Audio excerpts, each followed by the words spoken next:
अस्सलामु अलैकुम वरहमतुल्लाहि वबरकातुहू। मुहतरम नाज़रीन, उम्मीद करता हूँ कि आप सब खैर आफियत से होंगे। आज हम नूरानी कायदा की तख्ती नंबर 26 अलामात वक्फ़ के बारे में पढ़ने जा रहे हैं। जानेंगे कि अलामात वक्फ़ किसको कहते हैं और अलामात वक्फ़ क्या चीज़ होती है। अलामात वक्फ़, अलामात ये अलामत की जमा है।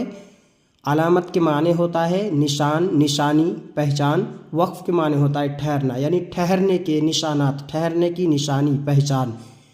तो चलिए हम इसका कायदा पढ़ लेते हैं, उसके बाद हम आगे बढ़ते हैं। यानी कुरान पाक पढ़ते पढ़ते किस तरह कहाँ ठहरे और कहाँ ना ठहरे, उसके लिए नीचे लिखी हुई अलामात कुरान मजीद में जगह जगह बनी होती है, उसके मुवाफिक वक्फ़ करे। क्या मतलब नाज़रीन कराम?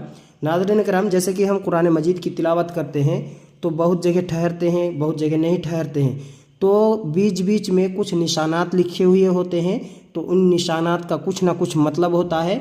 तो किस निशान का क्या मतलब होता है, उन निशान का कहीं किसी का मतलब होता है यहाँ ठहरना चाहिए, किसी का मतलब होता है यहाँ नहीं ठहरना चाहिए, किसी का मतलब होता है यहाँ ठहरना बेहतर है, किसी का मतलब होता है कि यहाँ ठहरना बेहतर नहीं है। तो उन सारी चीज़ों को हम इस वीडियो में हम सीखेंगे। वीडियो को पूरा देखें, इंशाल्लाह आपको कुरान मजीद में दिखाकर प्रैक्टिकली पढ़कर आपको समझाने की कोशिश करूंगा कि किस आयत के मतलब, किस निशान का मतलब क्या होता है और इस निशान के मुवाफिक कैसे पढ़ा जाएगा कुरान मजीद को। उस वजह से आपको बेहतर तरीके से समझाने की कोशिश करूंगा। तो चलिए सबसे पहले हम शुरू करते हैं। ये देखिए नाज़रीन इकराम, यहाँ लिखा हुआ है अलामात, यानी इसके नीचे जो भी है ये निशानात है, इसी को अलामत कहते हैं, यानी किसी चीज़ की पहचान को। ये जो गोल निशान है ये एक अलामत है, ये एक निशान है, पहचान है। ये जो गोल है इसका क्या मतलब होता है, इस अलामत को आयत कहते हैं, यहाँ ठहरना चाहिए। यानी ये जो गोल है कुरान मजीद में बीच में गोल गोल गोल गोल जगह जगह मतलब ये जो रहता है, इसी का नाम आयत होता है, इसी को हम आयत कहते हैं। कुरान मजीद में आप देख रहे होंगे कि कुरान मजीद में जो गोल गोल रहता है और उसके अंदर जो नंबर लिखा रहता है वो आयत नंबर हो गया, और इस गोल राउंड सर्कल को हम आयत कहते हैं। इसका क्या मतलब होता है, ये जहाँ भी कुरान मजीद में रहे उसका मतलब होता है कि वहाँ हमें ठहरना चाहिए, वहाँ रुकना चाहिए, सांस तोड़ना चाहिए। दूसरी मिसाल देखिए नाज़रीन इकराम कि ये जो 5, ये उर्दू का जो 5 है कुरान मजीद में जगह जगह बीच में, यानी ये 5 लिखा रहेगा इस तरह से। तो इसका मतलब होता है ये मिसले आयत के हुक्म के है, यानी ये जो आयत का जो हुक्म है, आयत का हुक्म क्या है अभी हमने पढ़ा, ठहरना, यानी ठहरना चाहिए। तो ये 5 का भी वही हुक्म है जो आयत का हुक्म है, यानी 5 जहाँ भी लिखा रहेगा वहाँ भी हमें ठहरना चाहिए, वहाँ रुकना चाहिए, सांस तोड़ना चाहिए। अगली मिसाल देखिए नाज़रीन इकराम कि ये मीम, बीच बीच में मीम भी लिखा रहता है। मीम का क्या मतलब होता है, ये वक्फ़े लाजिम की अलामत है। वक्फ़ यानी रुकना, ठहरना, लाजिम आप समझ रहे हैं कि ज़रूरी है, यानी ये वक्फ़े लाजिम की अलामत है, यानी वहाँ ठहरना लाजिम है, ज़रूरी है। जहाँ भी मीम लिखा रहे कुरान मजीद की तिलावत करते करते बीच में, उस जगह हमें ठहरना लाजिम है, ठहरना चाहिए, इस पर ठहरना ज़रूरी है, अहम है। अगले निशान देखिए नाज़रीन इकराम कि यहाँ तो जो लिखा है वक्फ़े मुतलक की अलामत है, इस पर ठहरना चाहिए। ये तो जहाँ जहाँ लिखा रहेगा ये वक्फ़े मुतलक की अलामत है, यहाँ पर ठहरना चाहिए। वक्फ़ के मुतलक का लुग़वी माना होता है रुकना, और इस्तिलाही माना होता है यानी ऐसी जगह जहाँ रुकना सबसे ज़्यादा बेहतर है और उसके बाद वाले हिस्से को दोबारा शुरू करना मुनासिब होता है।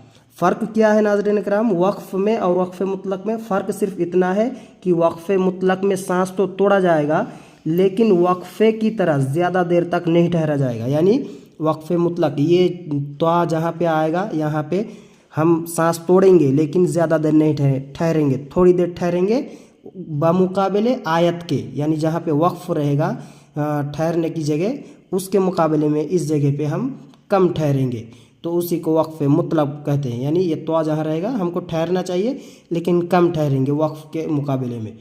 अगला निशान देखिए नाज़रीन किराम कि इस निशान का क्या मतलब है। ये जीम है, जीम जहाँ पे लिखा रहेगा वक्फ़े जायज़ की अलामत है, यहाँ ठहरना बेहतर है।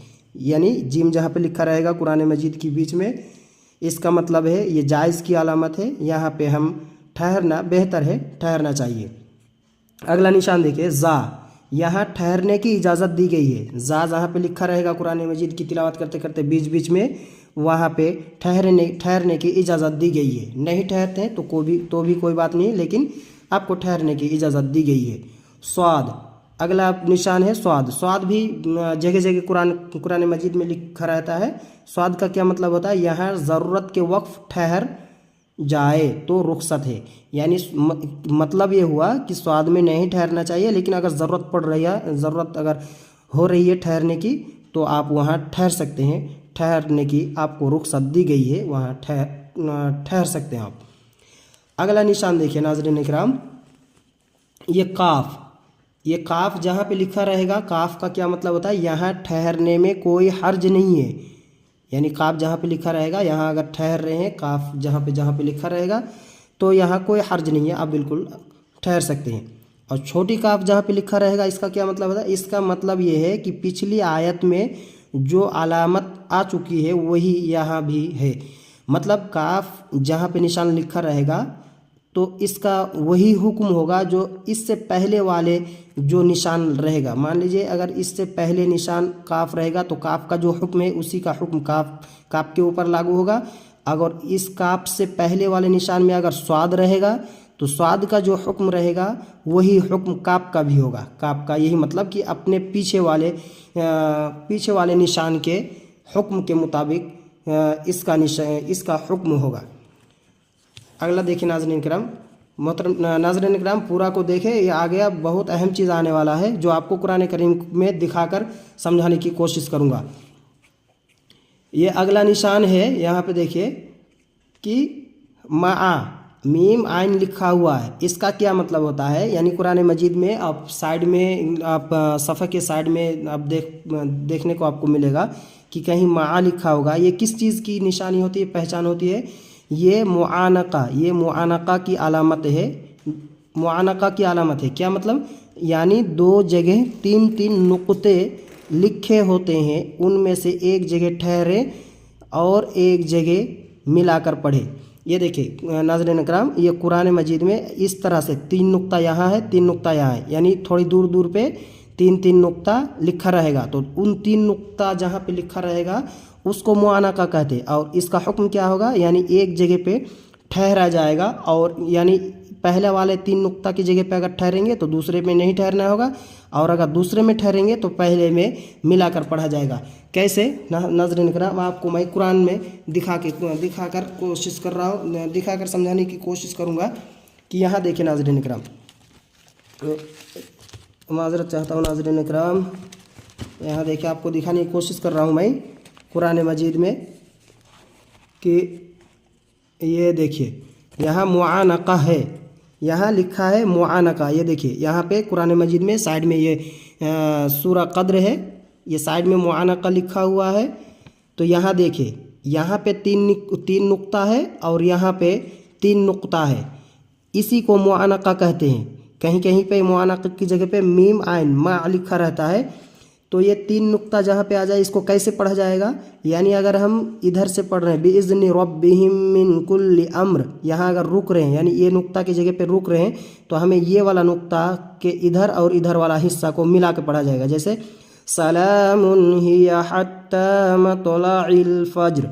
लेकिन अगर हम ये वाले नुक्ता और इधर वाले हिस्सा को और इधर वाले हिस्सा को अगर मिलाकर पढ़ रहे हैं तो हमें यहाँ ठहरना पड़ेगा, यहाँ ठहरा जाए। जैसे मिन कुल्लि अमरिन सलाम, अगर यहाँ रुक रहे हैं तो इधर वाले में मिलाना पड़ेगा, और अगर यहाँ रुक रहे हैं तो इधर वाले में मिलाना पड़ेगा। यानी दोनों नुक्ता में से एक जगह हमें रुकना पड़ेगा और एक जगह नहीं रुकना पड़ेगा, यानी मिलाकर पढ़ा जाएगा। अगला निशान देखिए नाज़रीन इकराम, ये वक्फ मुआनका का मतलब आप समझ गए होंगे, उम्मीद करता हूँ कि आप समझ गए होंगे। अगला निशान देखिए कि ये कफ़, ये जगह जगह पे बाज़ जगह पे ये कफ़ लिखा रहता है। इसका मतलब होता है यहाँ ठहर जाए तो कोई हर्ज नहीं, मतलब यहाँ भी ठहरने की इजाज़त दी गई है, आप बिल्कुल ठहर सकते हैं।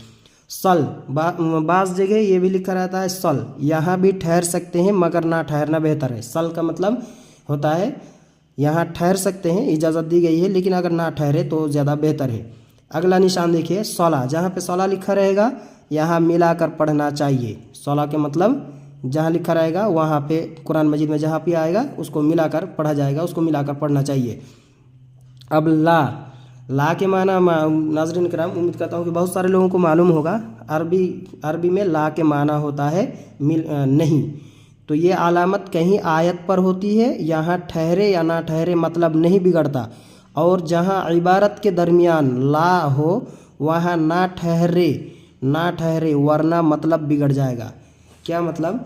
ये हमने अभी आपको मैं बताया था कि आयत किसको कहते हैं, ये गोल जो निशान है इसको आयत कहते हैं। अगर ये वाला ला इस आयत के ऊपर अगर जहाँ पे आएगा तो वहाँ बिल्कुल ठहरने से कोई हर्ज नहीं है, यानी मतलब कोई माना नहीं बिगड़ेगा, बिल्कुल ठहर सकते हैं। लेकिन यही वाला ला अगर आयत के ऊपर नहीं रहेगा बल्कि किसी मतलब इबारत के दरमियान, किसी मतलब जुमला जो है किसी आयत के बीच में अगर लिखा रहेगा ये ला, तो वहाँ पे हमें नहीं ठहरना है, वहाँ मिलाकर पढ़ना है, वहाँ मिलाकर पढ़ना चाहिए। वरना मिलाकर नहीं पढ़ेंगे तो वहाँ माना बिगड़ने का अंदेशा रहेगा और माना बिगड़ जाएगा। अगला मिसाल देखिए नाज़रीन इकराम, ये बहुत अहम है, देखिए इंशाल्लाह इसको भी मैं कुरान से समझाने की कोशिश करूँगा। सीन या सक्ता, बाज़ जगह सीन लिखा रहता है, बाज़ जगह सक्ता लिखा रहता है। तो यहाँ थोड़ी देर आवाज़ बंद करे मगर सांस ना टूटने पाए। सीन या सक्ता का क्या मतलब होता है? जहाँ सीन या सक्ता लिखा रहेगा यहाँ थोड़ी देर आवाज़ बंद करे, यानी आवाज़ को रोक देना है मगर सांस नहीं टूटना चाहिए। कैसे? इसको मैं कुरान से दिखाकर आपको समझाने की कोशिश करूँगा नाज़रीन करम। यहाँ देखिए,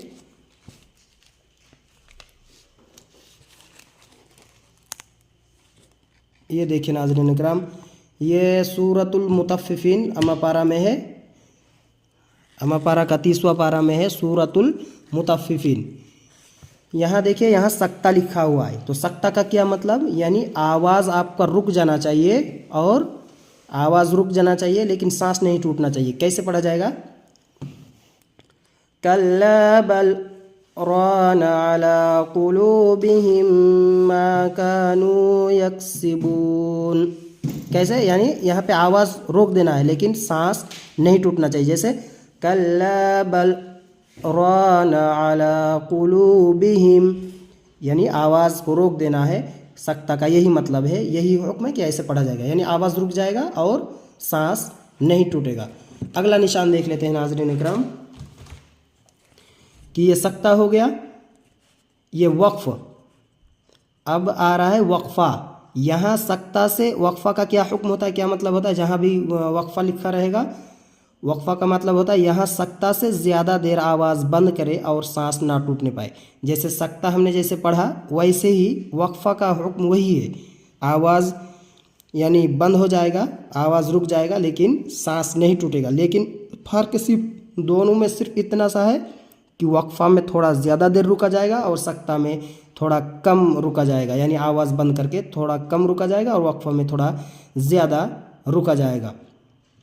ये वक्फ हो गया। एक और बहुत बेहतरीन चीज़ देख लीजिए नाज़रीन का, ये नोट के तौर पे लिखा गया है, जहाँ कई अलामत हो, यानी जहाँ कई निशान, ये सब जो इसको अलामत कहते हैं, हमने अभी बताया था अलामत कहते हैं, ये सबको अलामत कहते हैं। जहाँ कई अलामत हो, यानी कहीं कहीं पे बाज़ जगह ऐसे भी होते हैं, एक नहीं 1 2 3 अलामत होते हैं, 1 2 निशान जो होते हैं। तो जहाँ पे 2 निशान आ जाए तो वहाँ क्या करेंगे कि हम किस चीज़ को माने, किसके ऊपर अमल करें? तो वही ऊपर वाली पर अमल बेहतर है, यानी जहाँ पे दो निशान लगा रहेगा वहाँ पे हम ऊपर वाले का जो हुक्म होगा उस हुक्म के मुताबिक हम अमल करेंगे। दूसरी चीज़ देख लीजिए नाज़रीन किराम कि आयत के बीच में अगर सांस टूटे, यानी आयत के बीच में अगर सांस टूटे तो इस कलमे के आखिरी हर्फ को साकिन करके सांस तोड़े। यानी अगर सांस तोड़ रहे हैं आप आयत के बीच में, कि कोई आयत पढ़ रहे हैं, पढ़ते पढ़ते किसी आयत के बीच में अगर सांस टूट रहा है, सांस छूट रहा है आपका, तो आखिरी वाले हर्फ को हमें जज़म दे देना है। जज़म देकर साकिन करके पढ़ना होगा, सांस तोड़े, और फिर जब दोबारा हम पढ़ना शुरू करें तो फिर कुछ पीछे से लौटा कर पढ़े, यानी खुद जब दोबारा पढ़ना शुरू करें तो उसके कुछ पीछे हिस्से से पढ़ना शुरू करें। तो मोहतरम नाज़रीन, उम्मीद करता हूँ कि आपको वीडियो अच्छी लगी होगी। अगर कुछ सीखने को मिला इस वीडियो के ज़रिए तो एक लाइक कर दीजिए और शेयर कर दीजिए वीडियो को, और सब्सक्राइब करना ना भूलें। तो चलिए मिलते हैं अगले वीडियो में। वीडियो देखने के लिए शुक्रिया आपका। जज़ाकुमुल्लाहु खैर व अहसनल जज़ा। अस्सलामु अलैकुम वरहमतुल्लाहि वबरकातुहू।